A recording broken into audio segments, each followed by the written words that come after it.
I messed up tonight. I lost another fight. I still mess up, but I'll just start again. I keep falling down. I keep on hitting the ground. I always get enough to see what's next. Birds don't just fly, they fall down and get up. Nobody learns without getting it wrong. I won't give up, no, I won't give in till I reach the end and then I'll start again. No, I won't leave, I wanna try everything. I wanna try even though I could fail. Hello, everybody. Welcome back to Zootopia Minute. And today we are listening to Minute 4. That is from timestamp 400 to 459. My name is Simul, and I am here with my friend. I am currently going this week as South Park Dallas, which is the name that you could follow me on my Deviant page as. And for this minute, we are watching from when Judy's dad says, carrot farming is a noble profession, To right when Gideon says, yeah, cry, little baby, cry. and it cuts right before something happens. I don't know. We don't want to spoil, but I wonder what's going to happen. I don't know. What would you do if a big fox came to you and told you to cry? I don't know. I mean, if you aren't Glenn Beck, because he cries. Well, I'm all not the a time, but- furry, so... We're not furries. This isn't a furry podcast. What are you talking This is not a furry park. I don't even know what furries are. They're like No, the this is veggies, a veggie right? podcast. Yeah. They're, what's your Veggie-sona? My Veggie-sona. I don't know. Did you? Okay, back when I was a kid, the Animorphs were a big thing. Oh my god. And they did a parody of Animorphs called Veggie-morphs. Have you read No, Veggie-morphs? is that real? Like, I was gonna say, like, someone should Photoshop that because No, they're actually. I'm going to link you a picture, and I'm using my one Google search of the day to link this picture. And Oh my gosh. I'm going to link it on our Twitter page for everyone to see. But Veggie-morphs is a real thing. Veggie-morphs. Jeez.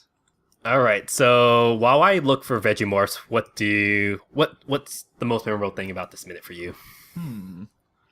Well, it's good again. It's establishing more of Judy's character straight off the bat.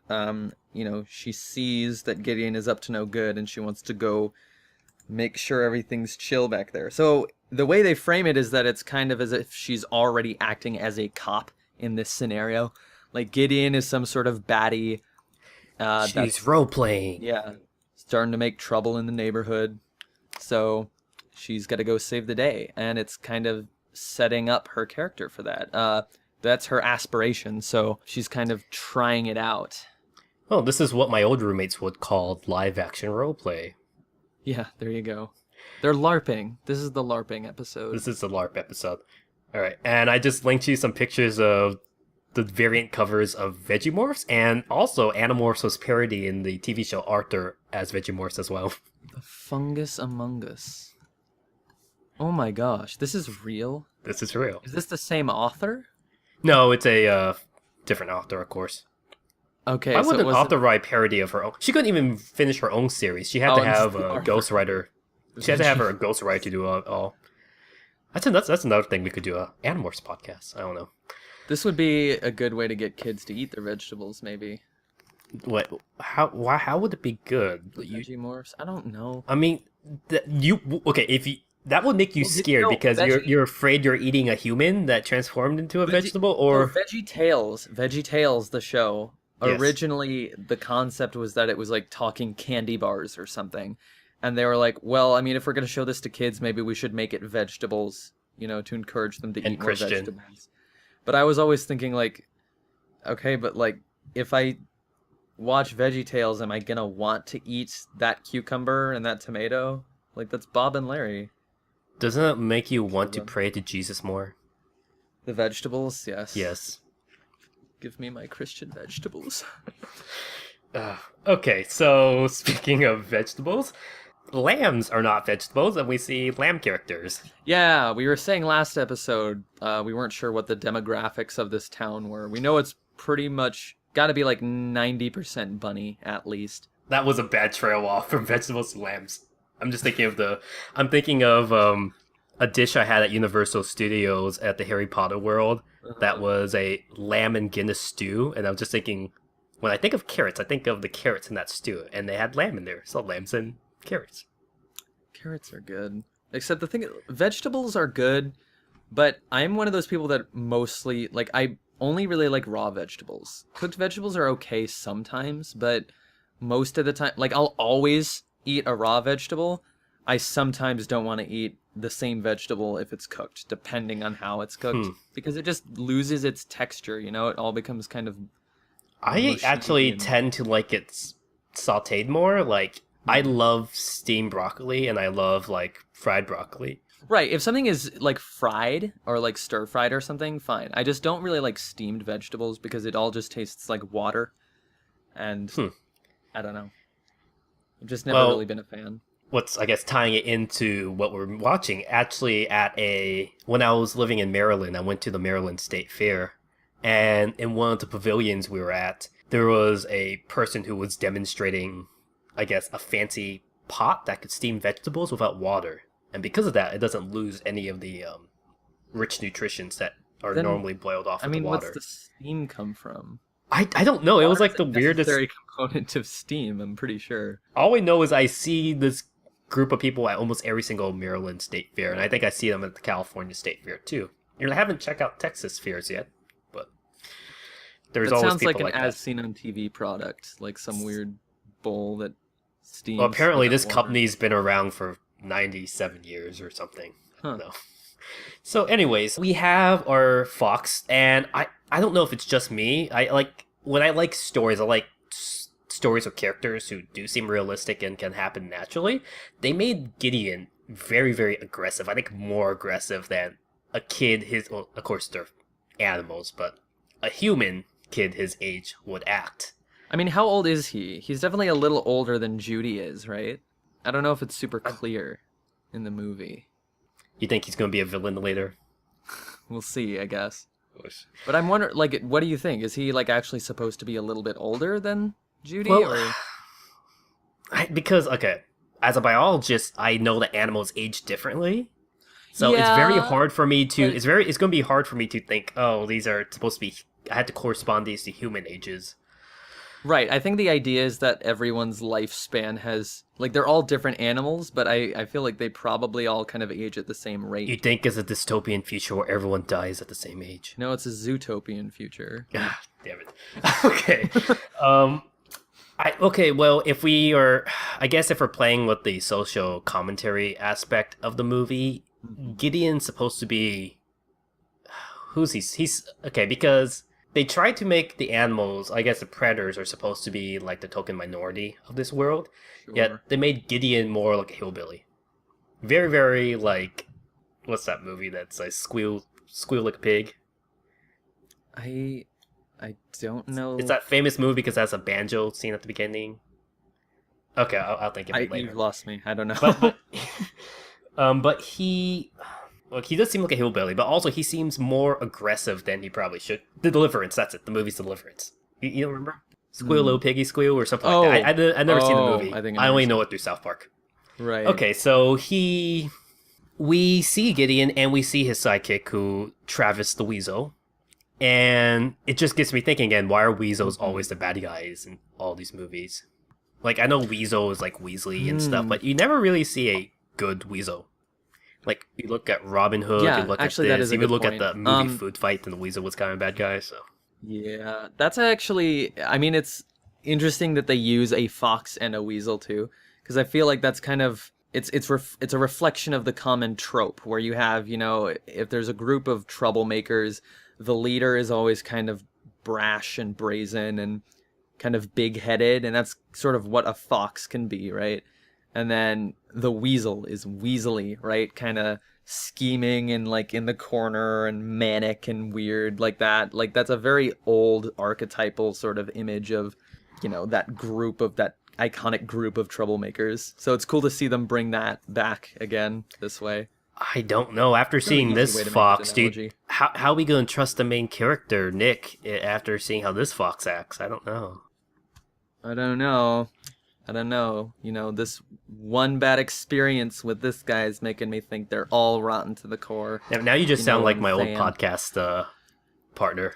Really? You kind of look like him too with the It's you unintentional. have the glasses and the David Tennant type hair too. I don't know. Like I guess everyone I do a podcast with is going to be David Tennant. All right. I see. So we were talking about lambs and vegetables, and I mentioned that I had the beef and Guinness stew at the Harry Potter land. Guess what else I had there? Some other beverage, I'm sure. I had butterbeer, Yes. which I mentioned a bit in the last episode to compare it to Lafru's brew. This one was really good. I'm actually drinking cream soda right now because I kind of missed the taste, but it wasn't just cream soda. It tasted a bit like add some butterscotch in there, which I'm not sure I like butterscotch, Ooh. but they made it taste good in this. But the one thing I love shortbread, and it has a bit of a shortbread flavoring. Interesting. But the best part is the foam. The foam on top was I much saw better that than picture. the Lafru's brew. Yeah. Yeah, that And it looked really tastes like good. some type of creme brulee foam. So it's Ooh. really good. And then guess what I had for dessert? They have something called a potted cream, which normally is like chocolate, like it's like some type of chocolate pudding in the mason jar. Mhm. I had the butterbeer potted cream, which was Oh my basically goodness. a butterbeer pudding in a jar. And I think that was that was my favorite dessert of the entire trip. Oh, delicious diabetes.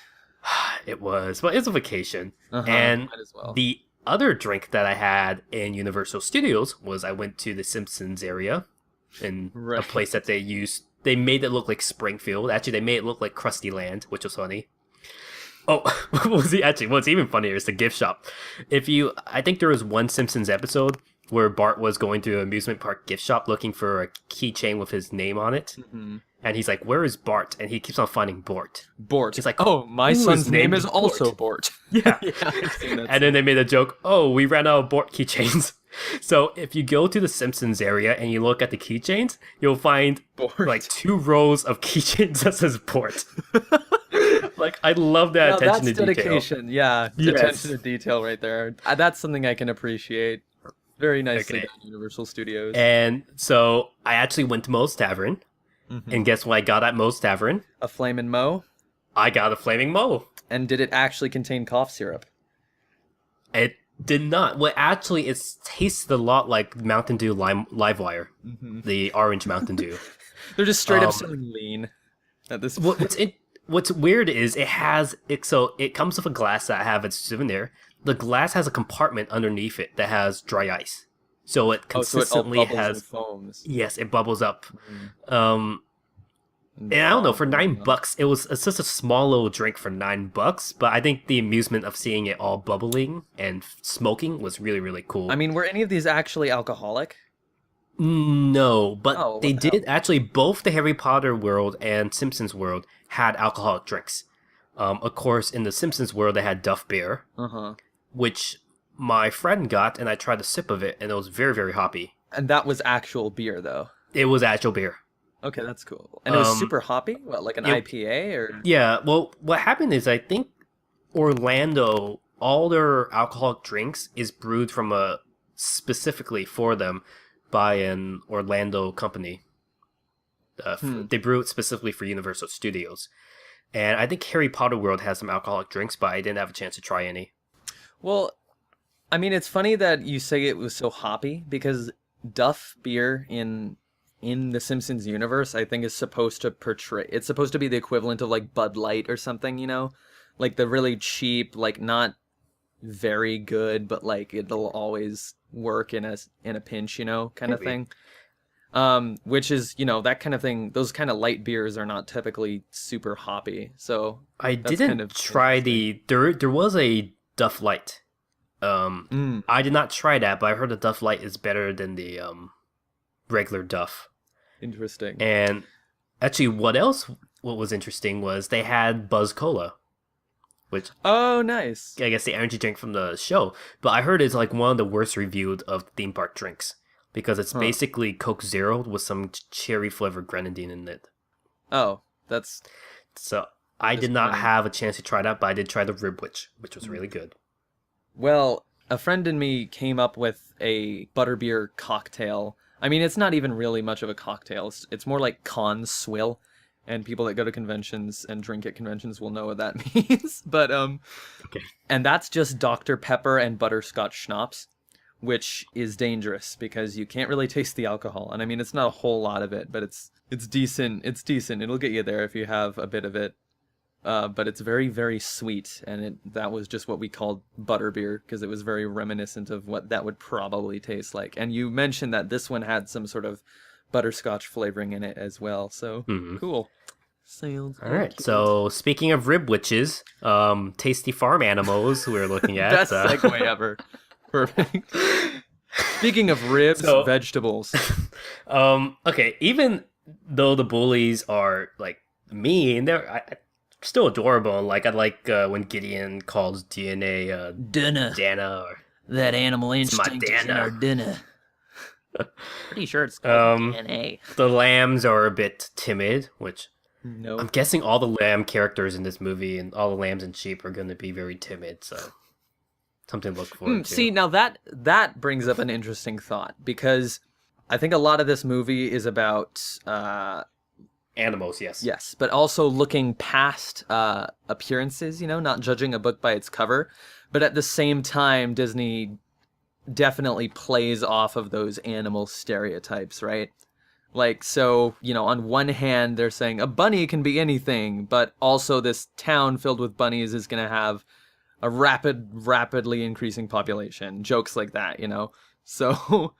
And they basically only seem to have one profession. Double-edged sword, I guess. And they managed to do that without tearing down their message, which is not always easy to do. So that's cool to see, for sure. All right, so I think that is all for this episode. Wouldn't you say? Yep, sounds good. Any last thoughts? I'm really excited for the scene immediately following this one. That's all I'll say. Like the first bit of action immediately following. And you can follow us on Twitter at Zootopia Minute at Twitter. Or you could mail us by email at zootopiaminute@gmail.com. Or snail mail at P.O. Box. No, but that'd be amazing. We eventually need to get one. And you could follow me on Twitter at meta_artist or on my DeviantArt page at South Park Dallas. And my Twitter is at COLEDAIGNEAULT, or on Tumblr you can find me simulpony.tumblr.com. If you didn't know, he's a prony. It's a secret. All right. Thanks a lot, everybody. See you next episode. Happy night.